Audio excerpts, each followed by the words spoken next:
Okay, hello booktube, Aaron here, hope you're doing alright. I'm here today to do a quick wrap up of reading in October, and then I'll go on to talk about some of the stuff I want to read in November. There's non-fiction November going on, and I've got a buddy read as well. But yeah, I'll get to that in a bit. But with October, it was pretty good. It started well and just kept going. I finished 6 books.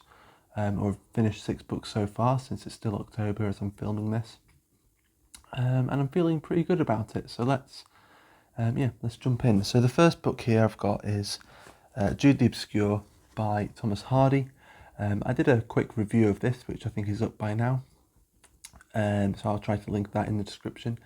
I've read Far from the Madding Crowd before, and I really liked that, and there's something about Thomas Hardy's tone I really love. And this didn't disappoint. It was a little bleak, but still really beautiful, and just the level of empathy that Thomas Hardy is able to portray, to kind of get across, was really good. Really enjoyed that. And then I felt like something a bit different, so I picked up a book that's been on my shelf for ages, and I've really wanted to read, and that's Ray Bradbury's The Illustrated Man. I really liked the premise. Essentially, the narrator meets the illustrated man, a guy who's covered in tattoos, and the illustrated man is wandering around because he can't get a job, and that's mainly because the tattoos that he have are so lifelike, and if you watch them long enough they move and they tell the future, and so the kind of premise then is that while the illustrated man is sleeping, our narrator is watching the illustrations on his body, and each illustration is a story in the collection. That kind of falls away a little bit, and if they are supposed to be telling, kind of the future of humanity, there were a few discrepancies there, I think, like the stories didn't quite marry up, a few little contradictions, but other than that, I really liked them. I liked where Ray Bradbury's imagination goes, and I think imagination really is the word with Ray Bradbury. So I still really, really enjoyed it, and then at the end it brings it full circle, and you kind of pick up with your narrator again at the end.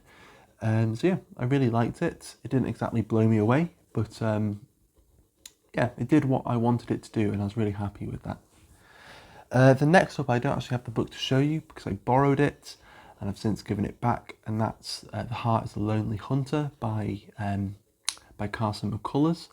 I've read, again, it's kind of like a similar situation to Thomas Hardy. I'd read something before, I was impressed, I've come back and I'm still impressed. I've got a video about The Heart is a Lonely Hunter that should be up just before this as well, so I'll try to link that too. I wasn't quite as impressed with it as I was with Jude the Obscure, but it was much more than I was expecting it to be going in, so that was really cool. Then next up we've got Pyreneesi by Susanna Clarke, and I actually really like this. It's a guy trapped in this vast labyrinth, hall after hall, full of statues and flood waters, and then sort of realising that his life there isn't quite what he thought it was. In some ways a little predictable, but it's a very satisfying puzzle that just slowly works itself out. So I thought it was alright. I saw there's a booktuber I really quite like who was saying how it was just ripping off The Magician's Nephew, and having got to the end of the book, I mean there's some really obvious doffs of the hat to Narnia all the way through, and a few other doffs of the hat to a few other things as well. But I think it makes sense, because it's narrated to us by the main character. It kind of makes sense that things like that would pop up. So I wasn't quite as dismissive. I thought it was all right, actually. I quite enjoyed it. So it was still a 4-star book for me. It was satisfying, did what I wanted. And then it wouldn't be a wrap-up without some poetry. I finished off The Making of a Poem, Norton Anthology of Poetic Forms. I really enjoyed the beginning. I think I brought it up in my last wrap-up. I was maybe less than 100 pages in when I did my last wrap up. It lost me around the middle, I just wasn't enjoying it as much for some reason. I thought it would become a bit too formulaic, and I don't know, felt like maybe the editors had been resting in their laurels a bit, or had just sort of got a rather predictable rhythm going, I suppose, with the book. But it made up for it at the end. I think it was talking about free verse. They were calling that open form, and that was really interesting. And mainly their introduction to that section I thought was quite eye-opening and got me thinking about free verse or open form, whatever you want to call it, in a slightly different way. So yeah, I quite liked that. And then, sorry, just gonna get a bit of tea just to lubricate the mouth there. And then the last thing I've got here that I finished in October is Bram Stoker's Dracula. I was reading along while Mark from Book Time with Elvis, Steve Donahue and Micah Cummins were all doing a read aloud of this. And so it was really nice actually, a bit of a ritual to put on my headphones, to load up the YouTube video, and then find my place in the book and just read along as they're reading it. I actually really enjoyed that. I've never really done that sort of immersive reading with like an audio book or something before, but I really liked it, and I was picking out a few little random details from Dracula that I hadn't noticed before.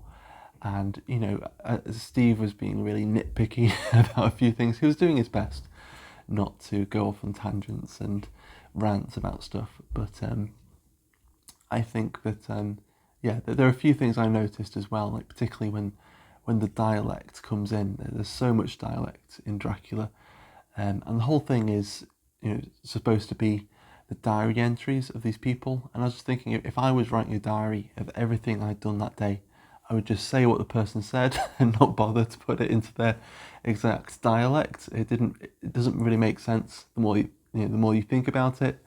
But Bram Stoker was trying his best, I'm sure. So it was still fun. I still really enjoy Dracula, even if the ending is a bit of a anticlimax. Sorry if you haven't read it. But okay, let's move on to things that are still kind of ongoing, that I've only just started maybe, and things like that. Well, this I haven't only just started. It's Proust. It comes up time after time with these wrap-ups. I'm still in volume 2, Within a Budding Grove. I kind of hit the brakes on Proust a bit this month. I think just because there were so many things I wanted to get to, I just wasn't really gravitated towards him, for no fault of his own. And actually, just in the last few days when I've been picking Proust up again, it's been quite nice. It feels like when I go off and read other books, I'm going off on holiday and then I'm coming back home to Proust, which is really, really nice actually. But I should have the second volume finished soon, and then I'll make another instalment of Proust vlog, which will be really fun. And then the other ongoing one, I've put my books down here in all the wrong order, so I have to find it. There we go. Is the poems of Elizabeth Bishop, who I've read a few things by, but I'm not overly familiar with. So this is more or less everything that she wrote. Not really that much. She was quite particular. She wouldn't publish anything unless she was absolutely happy with it. And I think when she's alive, she was only publishing a poetry collection about every 10 years or so. Which is quite cool to see that you have your prolific authors, and then you have your sort of more nitpicky authors, and both are really cool. And I've only read a couple of poems so far by Elizabeth Bishop, and I'm really, really enjoying her. There's a lot to chew on in them. There's a lot of substance to her poems. And I don't know whether it'll be a slow read, because I just want to get as much out of them as possible. We'll see. I think Mary Oliver was quite similar in some ways. They're both formally very different, but I can remember really slowing down when I was reading Mary Oliver, because I wanted to get as much out of each poem as I could. I'm having a feeling that Elizabeth Bishop's going to be pretty similar in that respect. Then I'll get onto my buddy read for November, and I'll be reading Heart of Darkness by Joseph Conrad, my first time reading Heart of Darkness. I've read a couple of other things by Joseph Conrad and really like them. And I'm reading this with Kristen from Enter the Book, and it's my first time doing a buddy read with her, so that's going to be really fun. So yeah, we'll see how that goes, how I enjoy Heart of Darkness. And then really my main meaty reading project for November will be to sort of go in with non-fiction November. And looking back at my reading year so far, I think there's hardly been any non-fiction. I think I read a history of Byzantium earlier on in the year, which is a real shame. I need to really up my non-fiction game, but I just get distracted with novels, so sorry. But here I've got Citizens, a Chronicle of the French Revolution by Simon Schama. So it came up in the last video because I just started it at the end of September, and then I put it to one side during October so I could get to everything else. I'll pick it back up again. I might even start it again just so it's all fresh in my memory. And then this will be my main reading project for November. I've never read anything by Simon Schama, although I've enjoyed some of the documentaries that he's made, and he's got a very accessible, quite sort of narrative focused style, I think. So I'll see how that goes, but it should be quite fun, I think. And then the last book here, this is less of a priority, but I'm going to try and keep it close to my person, just in case I'm ever in the mood. And that's The Aspen Papers and The Turn of the Screw by Henry James, just because it's that sort of creepier time of year, so it might be something that I'd be wanting to read. We'll see how it goes. But yeah, I was hoping to read it in October, but I didn't, so it might find its way to me in November. But there we go. That's everything I read in October, everything I plan to read in November. Let me know what you think down in the comments if you'd like, if you've read any of them or if any of them sort of stand out to you. But yeah, I think that's everything. So thank you for watching, and I'll see you soon. Bye.